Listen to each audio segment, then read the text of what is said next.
Gabriel Ashworth stands at his study window every Thursday morning, watching a woman in a green coat walk the length of Albemarle Street toward the bookseller, and he has never once admitted aloud that he positions himself there deliberately.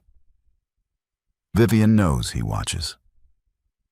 She has seen the curtain shift for 4 months, felt the weight of his gaze between her shoulder blades, but she walks without looking up because the moment she acknowledges what they both know, the careful architecture of 18 months collapses. This morning, the bookseller hands her a cream envelope with unfamiliar handwriting, and she reads it standing on the pavement. He will never love you. He is not capable of it. Her hands do not shake. She folds the letter with precise care, slips it into her pocket, and for the first time in 4 months, she lifts her eyes to the window. He is there. Their gazes meet across the street. She turns and walks home, and neither of them knows that 7 words written in her hand will crack open a man who has spent 16 years building walls against his own heart. Gabriel Ashworth, Duke of Ravenscroft, had perfected the art of appearing occupied while doing nothing at all. Thursday mornings at 10:30, he stood at his study window with a book open in his hand, the same page unturned for 20 minutes, watching the street below. He told himself it was coincidence. He told himself he happened to be reviewing correspondence near the window when Lady Vivienne Ashworth, his wife of 18 months, left the house in her green coat and walked toward the bookseller on Albemarle Street. He had stopped believing his own excuses 3 months ago. She walked with the steady stride of a woman who had somewhere to be, and no need to perform hurry for anyone watching. Her dark hair was pinned beneath a simple hat. No maid accompanied her. She had dismissed the girl the second week of their marriage, saying she preferred to walk alone, and Gabriel had not argued because arguing would have required acknowledging he cared whether she walked alone or not. He cared. He noticed when she changed her perfume. He noticed when she rearranged the books in his library, placing her own volumes on the lower shelves where she could reach them without asking. He noticed the small ink stain on her right middle finger that appeared every afternoon and faded by evening. He noticed everything, said nothing, and left the room when the noticing became unbearable. Vivienne reached the corner. The curtain shifted slightly beneath his hand. She did not look up. She never looked up. 4 months of Thursdays, and she had never once glanced toward the window, though he knew she knew he was there. The pretense was mutual. It was the only thing they shared that felt like intimacy. She disappeared into the bookseller's shop. Gabriel set the book down and returned to his desk. He had 3 letters to answer, a estate matter requiring his signature, and a note from Lady Serena Holt suggesting he call on her that afternoon. He read Serena's note twice, set it aside, and did not answer. 18 months ago, he had married Vivienne Montfort, eldest daughter of the Marquess of Montfort, because his solicitor had suggested the alliance would be politically advantageous, and because Vivienne had agreed to the arrangement with the same calm composure she brought to everything else. No declarations, no expectations, a marriage designed for distance.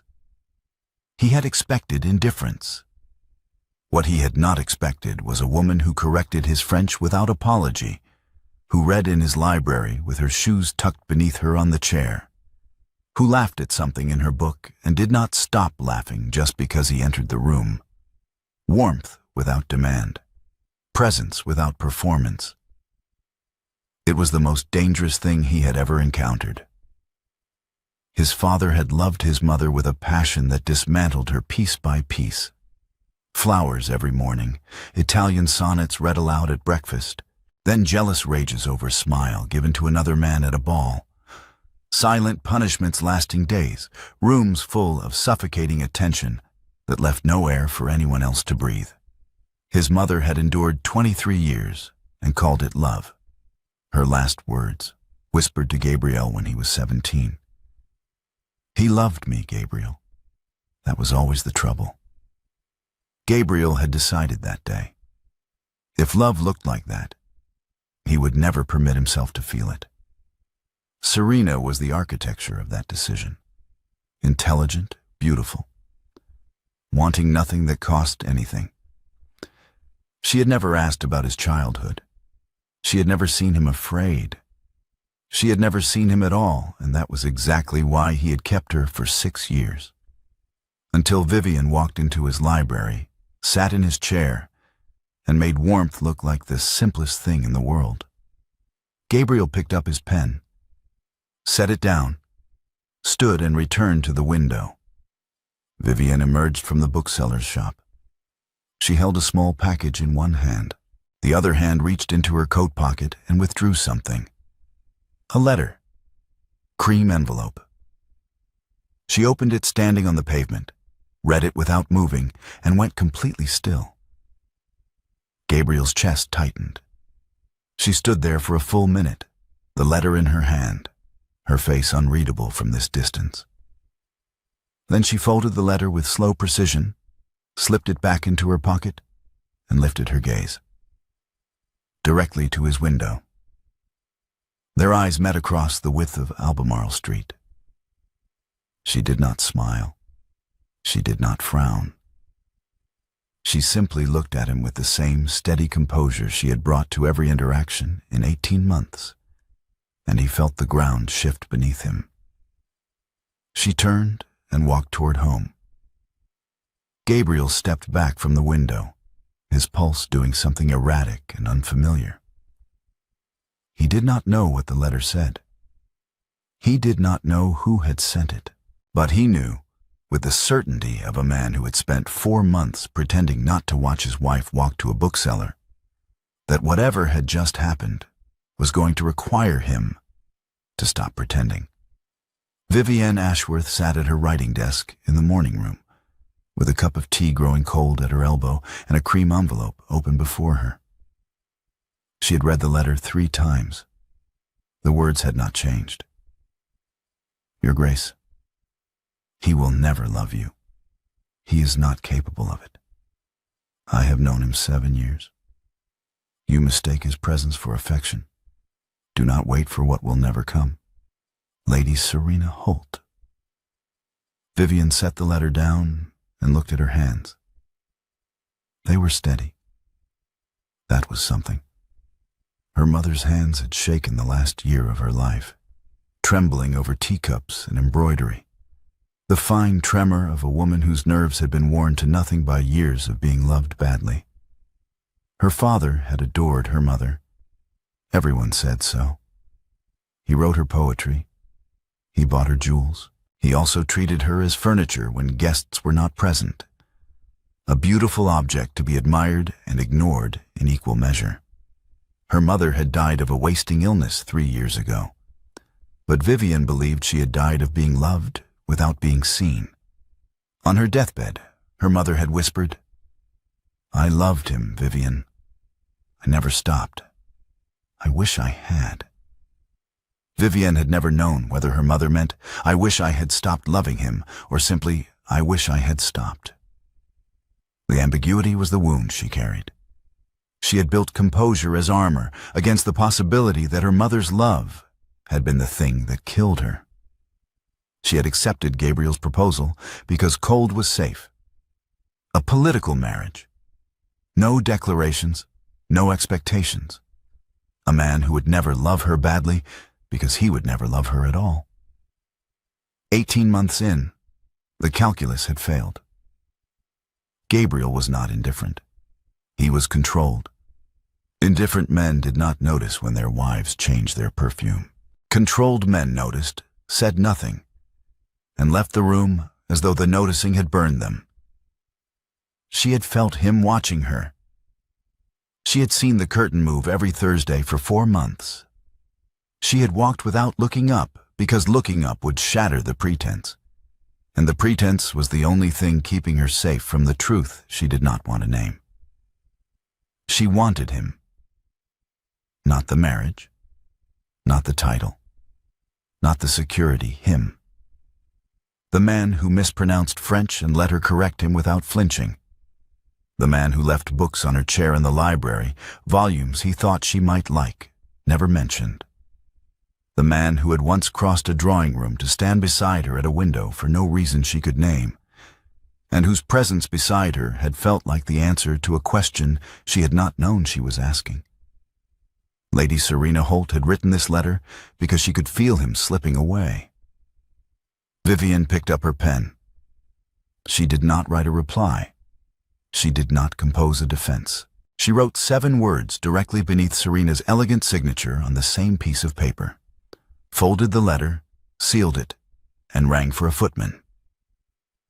"Deliver this to Lady Serena Holt." No reply expected. The footman bowed and left. Vivienne sat alone in the morning room and waited for the consequences. 3 days later, the study doors opened without a knock. Gabriel looked up from his correspondence to find Serena standing in the doorway, a cream envelope in her hand, and an expression he had never seen on her face before. Something between fury and disbelief. "Read this," she said. She crossed the room and placed the envelope on his desk. Her hand was shaking. Serena's hands never shook. Gabriel opened the envelope and unfolded the letter. Serena's handwriting first, the elegant script he had seen on 100 notes over 6 years. "Your Grace, he will never love you. He is not capable of it. I have known him 7 years. You mistake his presence for affection. Do not wait for what will never come. Lady Serena Holt." Beneath it, in a different hand, smaller and sharper, 7 words. "He already does. That is why you wrote this." Gabriel's hand went completely still. He read the line again, then a 3rd time. The handwriting was Vivienne's. He knew it the way he knew the shape of her shadow on the library floor, the particular way she held a book, the cadence of her footsteps in the hall. He had memorized her without meaning to. "She sent it back," Serena said. Her voice was controlled, but barely. "I wrote to warn her, to spare her the indignity of hoping. And she sent it back with that." Gabriel set the letter down on the desk with great care. His heart was doing something painful and unfamiliar in his chest. "Why did you write to her at all?" "Because you have been different for months. Because you canceled our arrangement twice in the last month. Because you look at her the way your father looked at your mother. And I will not watch you destroy yourself the same way." The words hit like a blow. Gabriel stood, his chair scraping against the floor. "Do not," he said, his voice low and dangerous. "Compare me to my father. Then stop acting like him. Passion destroyed him. It will destroy you. I thought you understood that. I thought that was why we—" She stopped, took a breath. "Read what she wrote, Gabriel. She thinks you love her. She is wrong. You are not capable of it. You built yourself that way on purpose." Gabriel looked down at the letter. 7 words. "He already does. That is why you wrote this." "What if she is right?" he said quietly. Serena went very still. "What? What if she is right and you are wrong, and I have been lying to myself for 16 years? The quiet that followed felt like the moment before a structure collapses. Serena stared at him, her face pale, her composure finally cracking. "If that is true," she said slowly, "then you have wasted 6 years of my life on an arrangement you never intended to keep." "I intended to keep it. I believed I could. I was wrong." Serena closed her eyes briefly. When she opened them, they were bright and hard. "You are making a mistake. Perhaps, but it is mine to make." She turned and walked to the door, stopped with her hand on the frame. "She will expect things from you that you cannot give. And when you fail her, It will be worse than if you had never tried at all." She left without waiting for an answer. Gabriel stood alone in his study, the letter on the desk before him, and felt the question settle into his chest like a stone. Is Vivienne right? He had spent 16 years building walls against his own heart. He had watched his father's passion become poison. He had decided, at 17, that if love looked like that, he would never permit himself to feel it. But Vivienne did not demand passion. She simply existed beside him with a warmth that required nothing in return. She corrected his French. She rearranged his books. She walked to the bookseller every Thursday and never looked up at the window, though she knew he was watching. He had memorized her handwriting. He had noticed when she changed her perfume.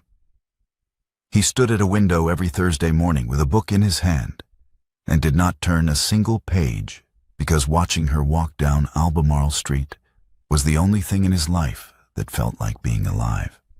He already does. Gabriel locked the letter in his desk drawer and stood at the window for a very long time. That evening, he found Vivienne in the morning room, reading by lamplight. She looked up when he entered, her expression calm and unreadable. "May I speak with you?" he asked. "Of course." He closed the door behind him, crossed the room, stood before her chair with his hands behind his back, the posture of a man delivering a report. "Lady Holt brought me a letter this afternoon, a letter you sent to her." Vivienne set her book aside, her hands folded neatly in her lap. "I see. You wrote 7 words beneath her message." "I did. Did you mean them?" She looked at him for a long moment. Her gaze was steady, unflinching, the same composure she brought to everything. But beneath it, he saw something else. Something that looked like the edge of fear. "Did Lady Holt mean what she wrote?" she asked quietly. The question landed like a blade between his ribs. He had no answer that did not reveal himself. If he said yes, Serena meant it. He confirmed that he was not capable of love. If he said no, she was wrong. He admitted that Vivienne's 7 words might be true. "I do not know," he said finally. "Neither do I," Vivienne replied. "But I know she would not have written that letter unless she believed she was losing you. And I know you would not be standing in this room asking me if I meant what I wrote unless you believed I might be right." Gabriel felt something crack open in his chest. Not breaking, opening. "I have spent 16 years ensuring I would never feel what my father felt. I watched passion destroy my mother. I decided it would never destroy me. And now I stand at a window every Thursday morning and watch you walk to a bookseller. And I have not turned a page of a book in 4 months because watching you is the only thing I want to do. Now I notice when you change your perfume and leave the room because noticing feels dangerous. Now I read 7 words you wrote to another woman, and I cannot stop reading them." Vivienne's breath caught. He saw it. Heard it. "Gabriel, I do not know if you are right, but I know Serena is afraid. And I know I have been afraid for 16 years, and I am tired of being afraid." He turned and walked to the door, stopped with his hand on the frame, an echo of Serena's exit hours before. "I memorized your handwriting," he said without turning. "I did not mean to. But I know the shape of every letter you write. I know the way you hold a pen. I know you, Vivienne. And that terrifies me more than anything my father ever did." He left before she could answer. Behind him, in the morning room, Vivienne sat with her hands folded in her lap and her book forgotten, and felt her carefully constructed armor crack straight down the center. Gabriel began with small withdrawals, a note to Serena canceling their arrangement. Polite, final. No explanation offered, because no explanation could be given that did not require him to name what he was not yet ready to name. He attended breakfast. He had not attended breakfast in 18 months. Vivienne looked up from her tea with visible surprise when he entered the dining room at 8 in the morning, and he felt absurdly pleased that he had managed to surprise her. "Good morning," she said. "Good morning. May I join you?" "It is your table." "It is our table." She blinked, set down her teacup, gestured to the chair across from her. He sat, poured tea, opened the morning paper, and proceeded to mispronounce a French phrase in the society column. Vivienne's lips twitched. "That is not how you pronounce that word. Is it not? You know it is not.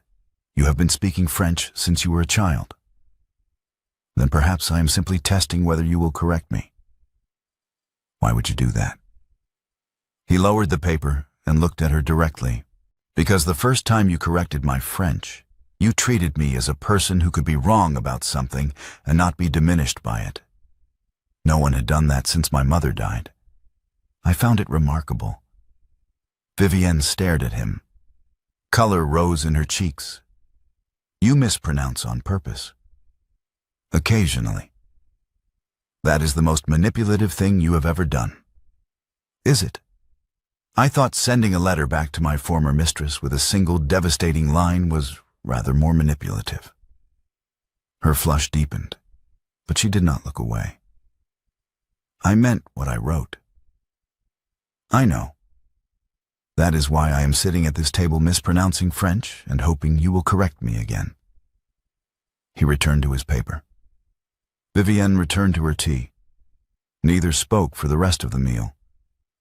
But when Gabriel stood to leave, Vivienne said quietly, "Same time tomorrow?" "Yes," he said. "Same time tomorrow." It became a ritual.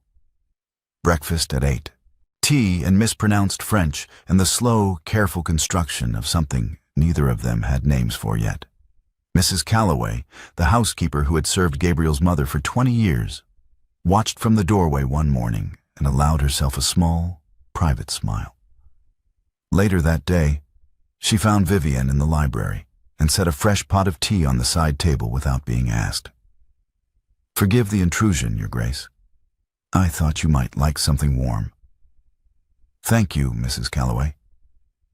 The housekeeper hesitated. Then, in the careful tone of a woman choosing her words with great precision, she said, "He was different before his mother died. He was kind without thinking about it. It used to be his nature." Vivienne looked up sharply. "What changed him?" "Grief, I think, and fear. He watched his father love his mother so fiercely it left no room for her to breathe. When she died, he decided feeling deeply was the same as feeling destructively. But it is not, Your Grace. It is not the same at all." Mrs. Calloway left before Vivienne could respond. Vivienne sat alone in the library with her tea growing cold, and Mrs. Calloway's words echoing in her mind. He was kind, without thinking about it. It used to be his nature. She thought of Gabriel at breakfast, mispronouncing French on purpose. She thought of the books he left on her chair. She thought of the way he had stood in the morning room 3 weeks ago and admitted he had memorized her handwriting. Kindness was still his nature. He had simply learned to hide it. The shift was not dramatic. It was incremental. Small surrenders that accumulated into something larger. Gabriel began standing beside Vivienne at dinner parties instead of across the room. He did not announce the change. He simply appeared at her side when she was speaking with Lady Pemberton about a charity project. And when Lady Pemberton's eyebrows rose in surprise, he said nothing at all. At a dinner 2 weeks later, a guest, Lord Ashford, a man whose opinions were exceeded only by his certainty in them, commented on their modern arrangement with a tone that suggested disapproval. It is refreshing to see a marriage built on practical considerations rather than sentiment. Ashford said, smiling at Vivienne with the kind of pity that made her want to throw her wine in his face. So many young women expect romance. You seem admirably realistic, Your Grace. Vivienne's hand tightened on her glass. She opened her mouth to deliver a reply that would have been perfectly polite and perfectly cutting. Gabriel set down his glass with deliberate precision. The sound was quiet. The table went silent anyway. My wife's arrangements, he said, his voice calm and cold as winter, are her own concern. Yours, Lord Ashford, are certainly not mine. I suggest you keep your opinions on modern marriages to yourself, unless you wish to discover just how traditional my response to impertinence can be. Ashford paled, mumbled an apology. The conversation moved on. In the carriage ride home, Vivienne sat in the darkness and said quietly, "Thank you." "I do not know what you mean." "Yes, you do." He turned his head toward her. She could not see his face clearly in the dim light, but she felt his gaze. "He spoke to you as though you were an object of pity. I do not tolerate that." "You defended me." "I stated a fact." "Gabriel." "Yes, thank you." A pause. Then, so quietly she almost missed it, "You are welcome." But while Gabriel withdrew from Serena and drew closer to Vivienne, Serena did not withdraw quietly. She began a whisper campaign, subtle, surgical, a comment here, a raised eyebrow there. She did not attack Vivienne directly. She simply ensured that every ballroom, every drawing room, every afternoon tea was filled with the quiet, pervasive understanding that the Duchess of Ravenscroft was a woman whose husband kept a mistress because his wife could not hold his interest. Vivienne felt it like a slow poison. The pitying glances, the carefully worded questions, the way conversation stopped when she entered a room and resumed with false brightness when she sat down. She bore it with the same composure she brought to everything else. But composure had a cost, and the cost was accumulating. Late one night, 3 weeks after the returned letter, Vivienne lay awake in her bed and listened to the house settle around her. She had not slept well since Mrs. Calloway's words. He was kind without thinking about it. It used to be his nature. She kept thinking of Gabriel at 17, watching his mother die, hearing her final words, "He loved me." That was always the trouble. What did it do to a boy to hear that? To learn that love and harm could come from the same hand, that passion and poison were not opposites, but twins. A sound drifted up from below. Faint, halting. Music? Vivienne sat up. She slipped from bed, pulled on her robe, and moved quietly into the hall. The music grew louder as she descended the stairs. Not confident, not practiced. Broken phrases, repeated, abandoned, begun again. The music room door was half open. Lamplight spilled into the corridor.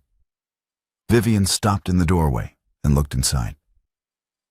Gabriel sat at the piano, his hands on the keys, his face completely unguarded. She had never seen him like this. Grief and tenderness and rage all visible at once, written across his features in lines she had never been permitted to see. He played a melody she did not recognize, slow, aching, beautiful in its brokenness. He stopped mid-phrase. His hand slammed down on the keys in a discordant crash. He sat with his head in his hands, shoulders shaking. Vivienne's breath caught. He did not know she was there. She should leave. She should go back upstairs and let him have this private moment of breaking. She did not move.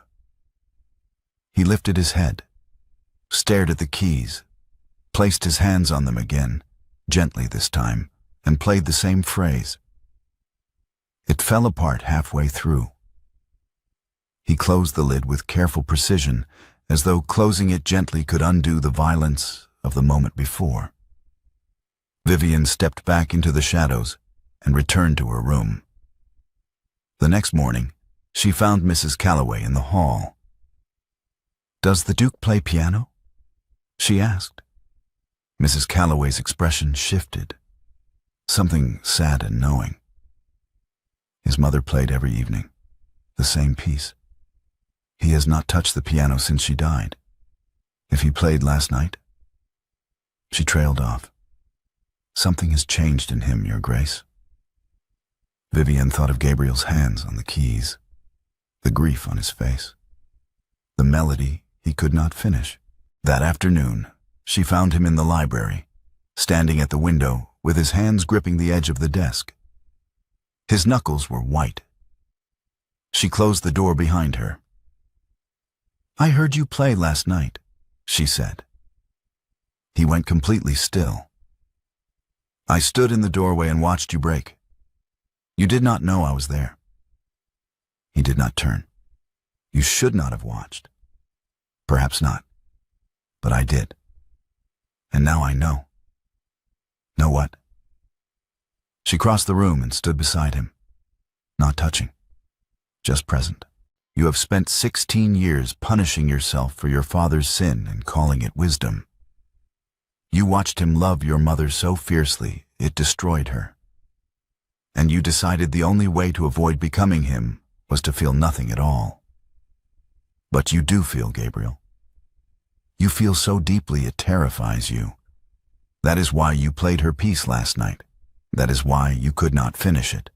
That is why you have been standing at a window every Thursday for 4 months, watching me walk to a bookseller." His hands tightened on the desk edge. "You do not know what you are asking." "I am not asking anything. I am telling you what I see. You are not your father. Feeling deeply is not the same as feeling destructively. And the opposite of destructive passion is not emptiness. It is courage. The courage to feel deeply and choose well.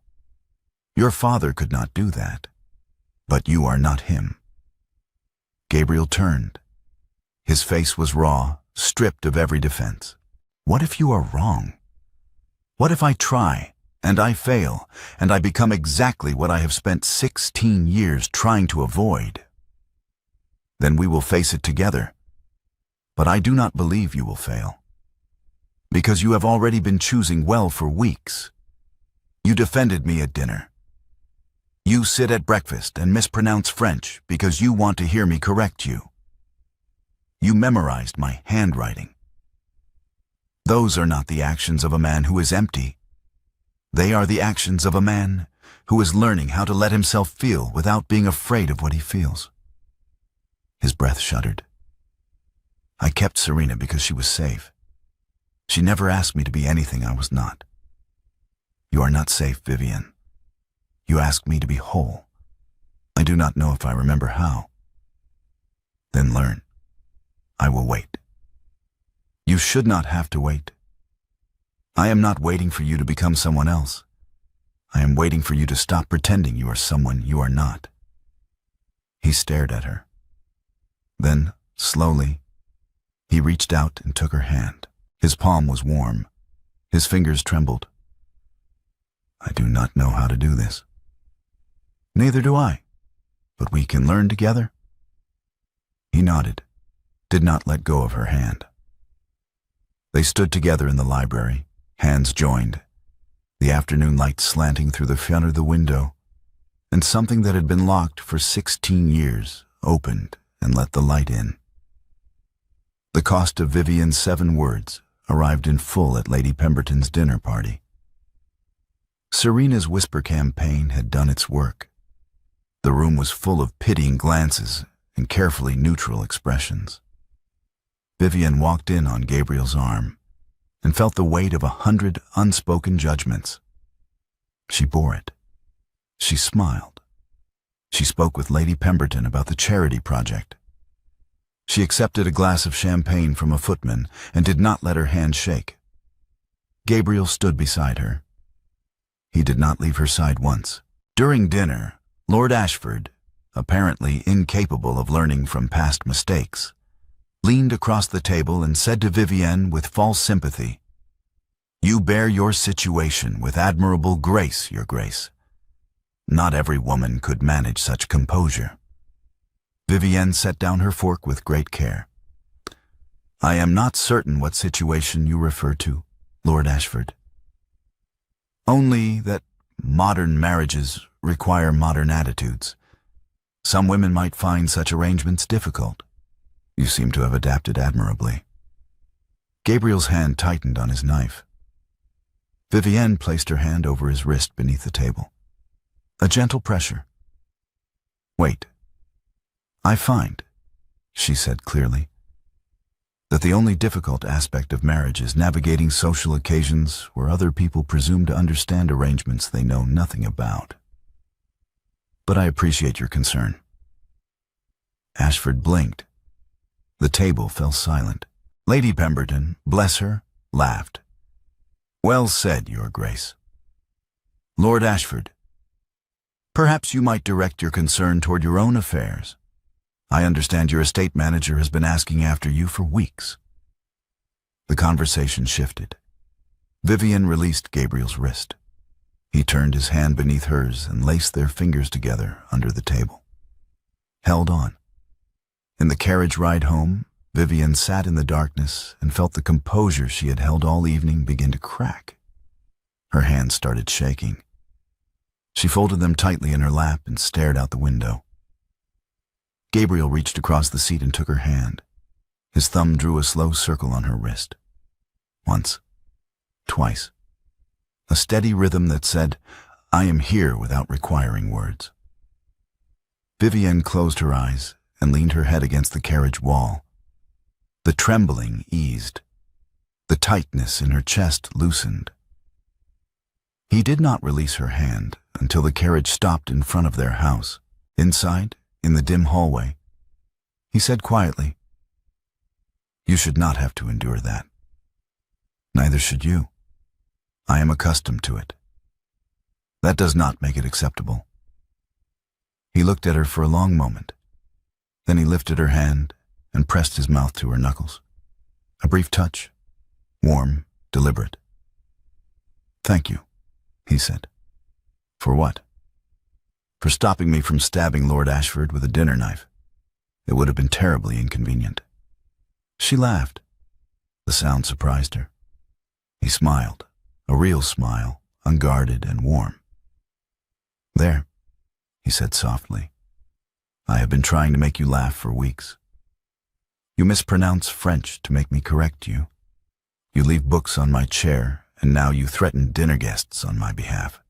You are a very strange man, Gabriel. Yes, but I am your very strange man, if you will have me. Her breath caught. Are you asking or declaring? I am discovering that with you, I am never entirely certain which I am doing. Both, perhaps. She stepped closer, close enough that she could feel the warmth of him, see the pulse at his throat. Then I will answer both. Yes. His hand came up to cup her face. His thumb brushed her cheek. I am not my father. No, you are not. I do not know how to love without being afraid. Then be afraid. But do not let fear make the choice love should make. He kissed her. Soft and careful and trembling with the weight of 16 years of fear finally set down. Her hands came up to his chest. His heart was racing beneath her palm. When he pulled back, his forehead rested against hers. I memorized your handwriting. He whispered. I know the shape of every letter. I know you take your tea with honey, not sugar. I know you read with your feet tucked beneath you.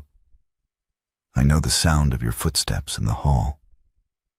I have known all of this for months, and I have been too frightened to say it aloud. You are saying it now, because you wrote 7 words that broke me open, and I cannot go back to pretending I do not feel everything I feel. She kissed him, fierce and sure and unafraid. Then stop pretending. I am trying. Try harder. He laughed against her mouth, pulled her closer, kissed her until they were both breathless. and they finally stepped apart. He took her hand and laced their fingers together. "Come to breakfast tomorrow," he said. "I come to breakfast every day." "I know. I look forward to it every morning.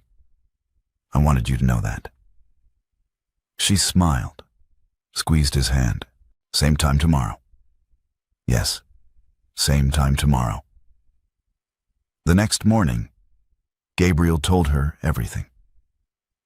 They sat in the library with the door closed and the curtains open, morning light pouring across the floor.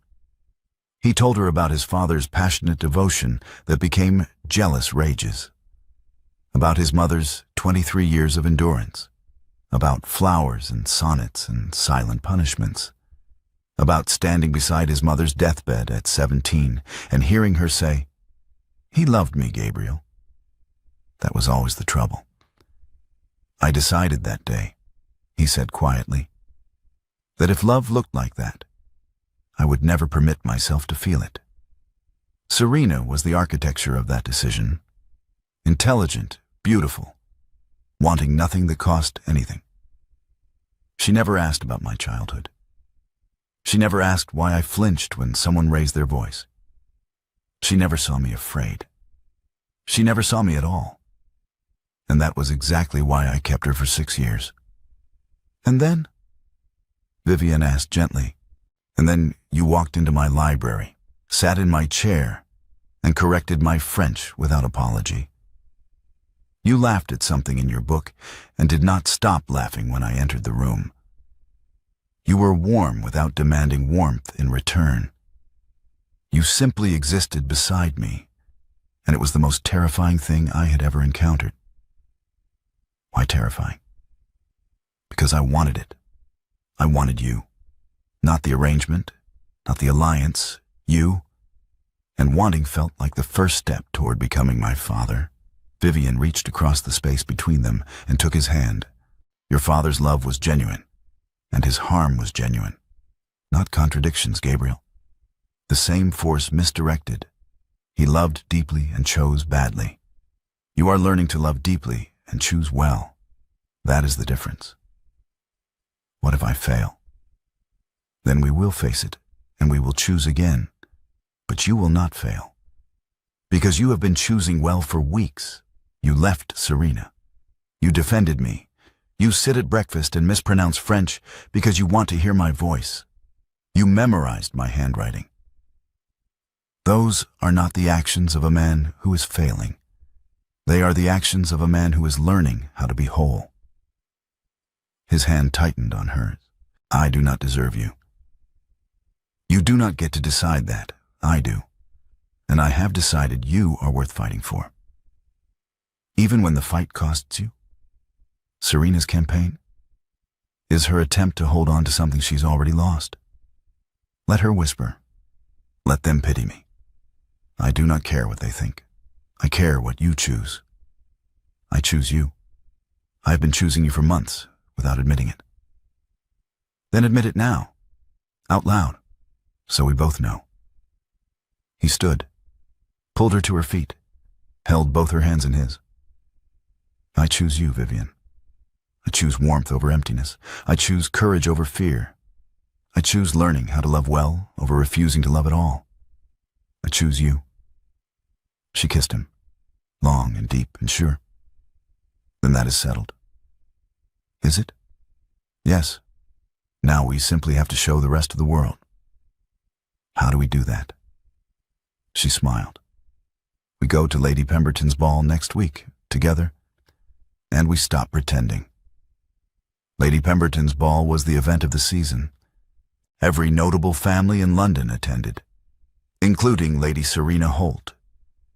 Vivienne wore green, the same shade as her Thursday coat. Gabriel stood beside her at the entrance and felt his heart do something complicated when he realized she had chosen that color on purpose. "You wore green," he said quietly. "You watch me walk to the bookseller every Thursday. I thought you might like the color." "I do?" "I know." They entered together. The room turned to watch. Vivienne felt the weight of 100 gazes and lifted her chin. Gabriel's hand settled at the small of her back. A light touch. Possessive, deliberate. They moved through the room together. He did not leave her side. When Lady Pemberton greeted them, he smiled and said, "My wife looks particularly lovely this evening, does she not?" Lady Pemberton blinked in surprise. "She does indeed, Your Grace." "I thought so." They danced, a waltz, his hand at her waist, her hand in his. Their bodies moving together with the ease of two people who had finally stopped fighting what they both wanted. "You are a good dancer," she said. "You sound surprised. You are good at many things you pretend not to care about. I am learning to stop pretending. How is that going?" "Terrifying, exhilarating, worth it." She smiled. He pulled her infinitesimally closer. "People are watching," she murmured. "Let them. The Granite Duke is making a spectacle of himself. The Granite Duke is dancing with his wife and discovering he does not care who watches." The music ended. He did not release her immediately. Their eyes met and held. Then Serena arrived. She entered late, a calculated choice. Every head turned. She wore blue, her hair perfect, her expression serene. She crossed the room with the confidence of a woman who knew she commanded attention. She stopped before Gabriel and Vivienne, smiled. "Your Grace?"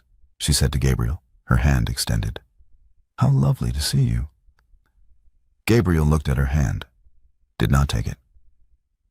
"Lady Holt?" Her smile tightened. She turned to Vivienne. "Your Grace, how well you look. Marriage clearly agrees with you, even when the groom is elsewhere." The room went silent. Every eye turned toward them. Vivienne met Serena's gaze with perfect composure. "Lady Holt, how kind of you to attend. I understand you have been writing letters. I hope you received my reply." Serena's expression cracked, just for a moment, but everyone saw it. "Your reply was presumptuous. My reply was accurate, which is why it troubled you." Serena turned to Gabriel, her composure fraying at the edges. Tell your wife what you told me last month. That this marriage was arrangement, not attachment." The hush was absolute. 100 people holding their breath. Gabriel looked at Serena, then at Vivienne, standing beside him in green, looking at him the way she looked at him across the breakfast table every morning, with warmth that required nothing in return. He crossed the small space between them, took Vivienne's hand, turned to face the room. "Lady Holt is correct that this marriage was an arrangement," he said clearly. "She is incorrect about everything else." He looked at Vivienne, only at Vivienne. "You wrote 7 words 3 weeks ago.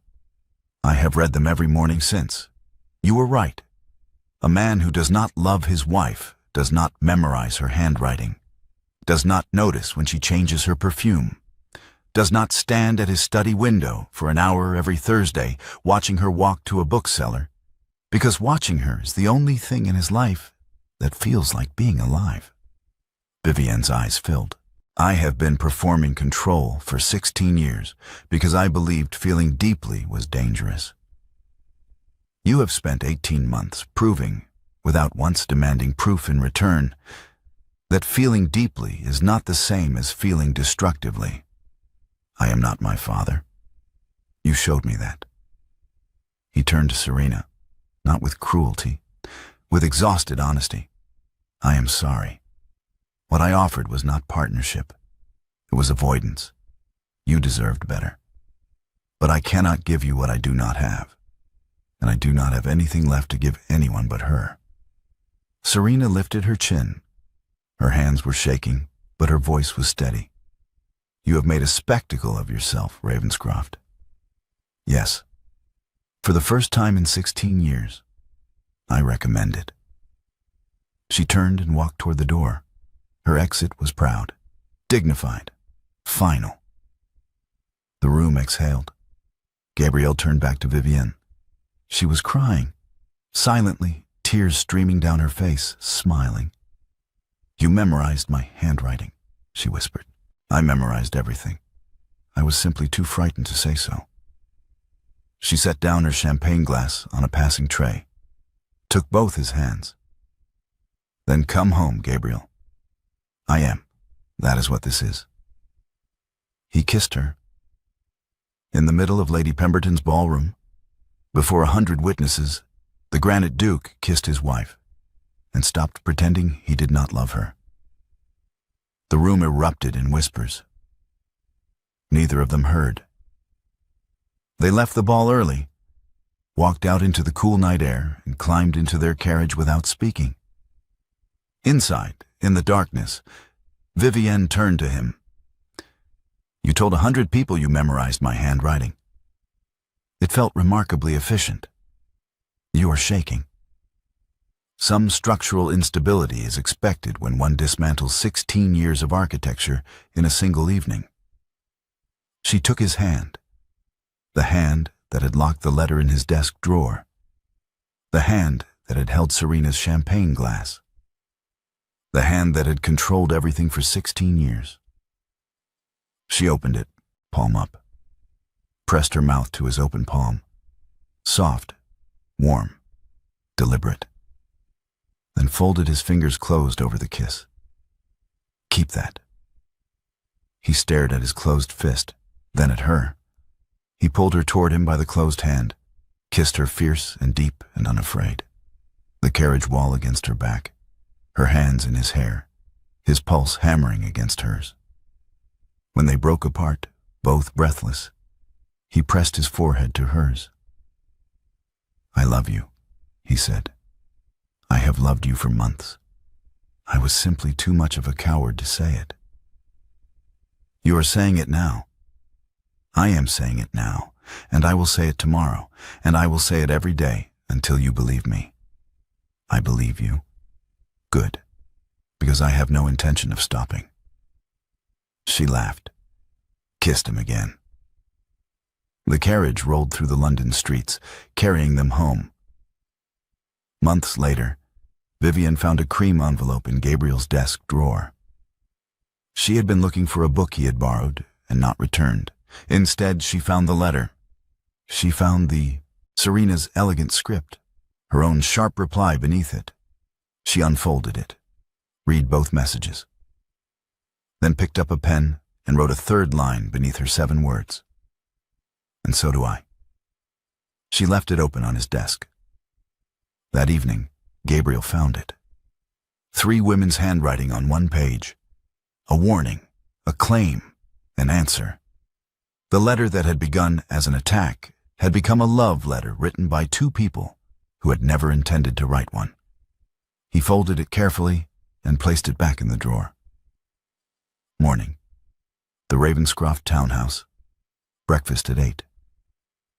Gabriel mispronounced a French phrase in the newspaper. Vivienne corrected him without looking up from her tea. "You do that on purpose?" she said. "Do I?" "The first time I corrected your French, you smiled. You have been mispronouncing on purpose ever since." He set down the paper and looked at her. "The first time you corrected my French was the first time anyone treated me as a person who could be wrong about something and not be diminished by it. I mispronounce on purpose because I like the way you look when you correct me. That is the most manipulative thing you have ever said. It is the most honest thing I have ever said. There is a difference." She laughed. He reached across the table and took her hand. "I love you," he said. "I know. I will say it again tomorrow." "I know that too." "Good." The curtains were open. Morning light poured across the floor. In the music room down the hall, the piano stood with its lid up, the keys visible, the dust gone. Someone had been tuning it.